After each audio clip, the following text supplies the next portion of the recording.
Xalqıma heç vaxt yalan söyləmirəm. Amma illərdir yayımlanan beynəlxalq hesabatlar Azərbaycanın avtoritar idarəetmə ilə xarakterizə olunduğunu, medianın susturulduğunu, siyasi müxalifətin ciddi məhdudiyyətlərlə üzləşdiyini vurğulayır. Yəni liderin ritorikası ilə ölkə haqqında qlobal təsəvvürlər arasında dərin uçurum var. Siyasi nəzəriyyə bu ziddiyyəti belə izah edir. Avtoritar rejimlərdə yalan sadəcə nəyisə gizlətmək üçün deyil, alternativ reallıq yaratmaq üçün ideoloji silaha çevrilir. Siyasi nəzəriyyəçi Hannah Arendt deyirdi ki, 20-ci əsrin totalitar rejimləri yalanı yeni səviyyəyə qaldırdı. Stat: Totalitar liderlər yalanın gücünə, keçmişi dəfələrlə yenidən yazaraq onu hər dəfə indiki siyasi xəttə uyğunlaşdırmaq qabiliyyətinə qorxunc dərəcədə inanırdılar. Statın sonu. Tribunadan səslənən sözlər təkrarlandıqca fakt kimi qəbul olunur. Nəticədə həqiqətlə yalanın sərhədi silinir və bu təsadüfi ritorika yox, hakimiyyətin şuurlu strategiyasıdır. For more than 20 years, I always told the people of Azerbaijan the truth. Son illərdə Azərbaycanda müstəqil fakt yoxlama platforması olan Fakt Yoxla Prezident İlham Əliyevin tribunadan səslənən bəyanatlarını sistemli şəkildə yoxlayaraq bir çox iddianın həqiqətə uyğun olmadığını sənədlərlə sübut edib.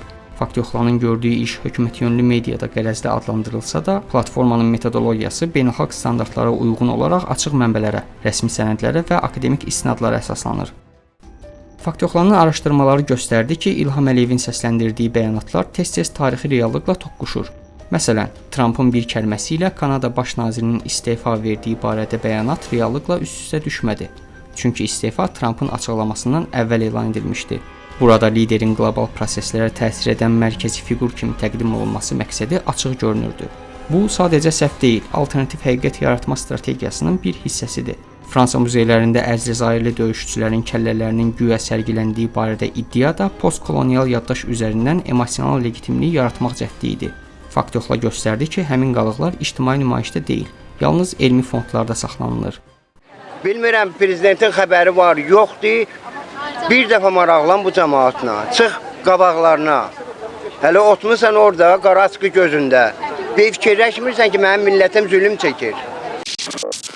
Onu fikirləşdi prezident ki, xalqa xidmət eləsin, xalqa nə bilim çörək versin. Prezidentin çox səsləndirdiyi iddialardan biri də budur ki, Azərbaycanda yoxsulluq 5%-dir. Gəlirlərin bölüşdürülməsi ədalətlidir. Amma Pandora Papers araşdırmaları və jurnalistlər ortaya çıxardı ki, Əliyev ailəsinin Londonda 100 milyonlarla dollar dəyərində daşınmaz əmlakları var. Bu ciddi sərvət uçurumu sosial dövlət hekayəsi ilə ziddiyyət təşkil edir. Müstəqil iqtisadçılar rəsmi statistikaların gerçək vəziyyəti əks etdirmədiyini deyirlər. Kənd yerlərində işsizlik yüksəkdir, inflyasiya sürətli gedir, sosial bərabərsizlik isə dərinləşir. Fakt Yoxla İlham Əliyevin iqtisadi məsələlərdə vədlərini tutmadığını da araşdırıb ortaya çıxarmışdı. Məsələn, 2018-ci ildə verilən illik 3%-dən yüksək ümumdaxili məhsul artımı vədi 5 il ərzində ardıcıl şəkildə həyata keçirilmədi. Totalitarizmin kəskin tənqidçisi Heyvanistan və 1984 əsərlərinin müəllifi George Orwell deyirdi ki, siyasət dili zorakılığı ədalət, yalanı dövrətçilik kimi təqdim edəcəyə qədər çevikdir. 44 günlük müharibədən sonraki Əliyevin ritorikası bu strategiyanın klassik nümunəsidir. Əliyev deyirdi ki, münaqişə tarixdə qaldı. Erməni əhalisi azad olunmuş torpaqlarda firavan yaşayacaq. Amma 2023-cü ilin payızında Azərbaycanın keçirdiyi antiterror əməliyyatından sonra BMT və Qızıl Xaç 100 mindən çox erməninin Qarabağdan kütləvi köçünü sənədləşdirdi. Humanitar böhran və ərzaq çatışmazlığı barədə hesabatlar yaydı. Siyasi psixoloq İvan Krastev izah edirdi ki, avtoritar liderlər üçün qələbə real faktlardan çox kütlənin emosiyalarını səfərbər edən və gələcək nəsillərə qəhrəmanlıq hekayəsi kimi ötürülən siyasi mifdir. Yaxud da Prezident İlham Əliyev 2022-ci ildə Zəngilanda şəffaf tenderlər və nümunəvi yaşayış məkanı vəd edərkən artıq Qarabağın bərpası üçün 4,4 milyard manatlıq layihələr həyata keçirilmişdi. Həmin vaxt Abzas medianın araşdırmaları ortaya qoydu ki, tenderlərin qalibləri arasında Azərenerji rəhbərliyinə və onların qohumlarına bağlı şirkətlər üstünlük təşkil edir. Qanun isə tenderlərdə qohumluq və maliyyə asılılığı olan şirkətlərin iştirakını qadağan edir. Hətta vergi borcu olan podratçıların dövlət sifarişi almasına icazə verilmir. Amma faktlar göstərirdi ki, bu normalara əməl olunmayıb. Həmin araşdırmaları aparan Abzas media jurnalistlərinin bir çoxu həbs edildi. Yəni bir tərəfdə tribunada şəffaflıq vədi səslənir, digər tərəfdə isə tenderlər qapalı paylanır. Bu barədə yazanların səsi isə müxtəlif ittihamlarla susturulur. Eləcə də Əliyev bu jurnalistləri hökm çıxmadan cinayətkar adlandırmışdı. Halbuki bu qanuna zidd idi və ittiham olunanlar onun bu çıxışını yalan sayır. Eyni zamanda peşə fəaliyyətlərinə görə cəzalandırıldıqlarını deyirlər. Prezidentin Azərbaycanda siyasi məhbus yoxdur bəyanatı da tribunalarda tez-tez səslənir.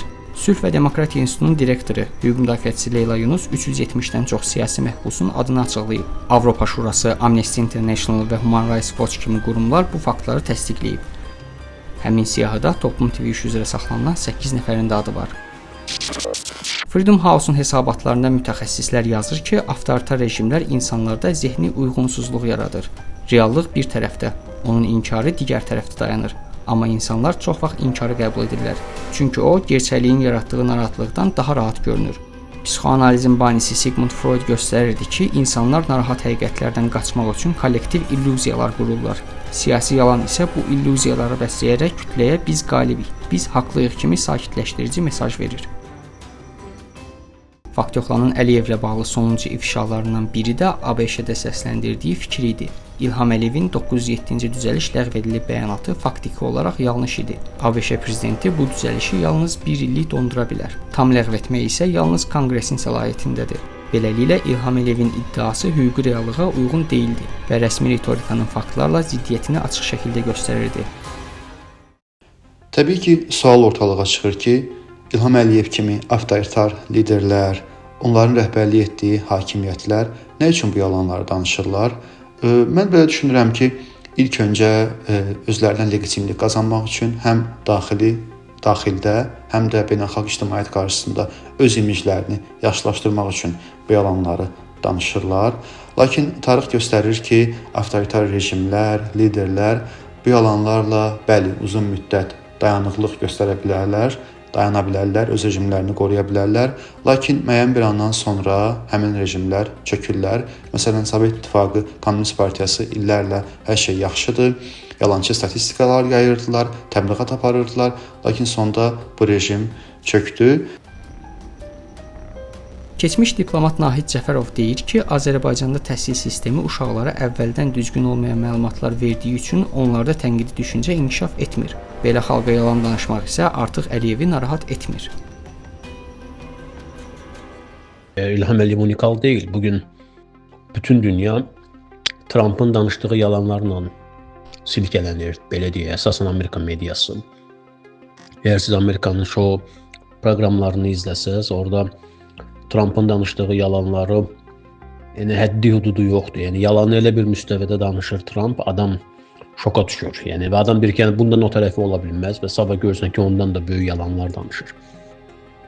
O cümlədən Putindir, yəni dəhşətli yalanlar danışır. Yəni bütün bu avtoritar idarə etməyə meyilli olan insanlarda bu cür yalanlar var. Onları azad mediaya nifrət edirlər. Müşahidələr onu da göstərir ki, xalq xarici liderlərin yalanlarına, yaxud prezident istisna məmurların yanlış iddialarına ən azı sosial mediada reaksiya verirlər. Bunu Faktoxla və digər medialar həmin məzmunda materiallar paylaşanda şərhlərdə görmək olur. Amma prezidentin yanlış olduğu ifşalanan materiallarda xalq daha sakitdir. Nahid Cəfərov deyir ki, siyasi psixologiyaya görə bu həqiqəti düşünməmək üçün yalana inanmaqla əlaqəlidir. Çünki xalq düşünərsə, yalan danışan prezidentə etiraz etməli olacaq. Bunu edə bilmədiyi üçün sorğulamamağı seçir. BBC-yə bir müsahibəsində Əliyev senzuriya ilə bağlı sualı cavablandırmaq yerinə belə dedi: "Sizin özünüzdə azadlıq varmı? Bəs Assange niyə həbsdədir?" Bu üsul whataboutism adlanır və anlamı ittihama cavab vermək əvəzinə diqqəti başqa istiqamətə çevirməkdir. Politoloq Mark Galeotti bu strategiyanı siyasi illüziya manipulyasiyası kimi qiymətləndirir. Tribunada sual veriləndə lider xətt dəyişir və auditoriya sualdan qaçır. Bu istiqamətləndirmə yalanın özünü qorumaq üçün güclü mexanizmdir. Əliyevin özü də həmişə xalqa qarşı doğru danışan lider kimi təqdim edilir. Müxalifət, azad media və digər ölkələrdəki liderlər isə həqiqətdən uzaq düşməkdə ittiham edilir. Bir dəstə zəhər buraxan, özünü müxalifət adlandıran ünsür Prezident İlham Əliyevin Azərbaycanı pisləməkdə ittiham etdikləri isə əsasən tənqidçilər olub. 30-a yaxın müstəqil jurnalist, onlarla siyasətçi, yüzlərlə fəal və onlar da tez-tez Əliyevin xalqına qarşı yalan danışdığını deyir. Çəkir, göstərirdi. Bəs sizcə İlham Əliyev xalqına yalan danışırmı?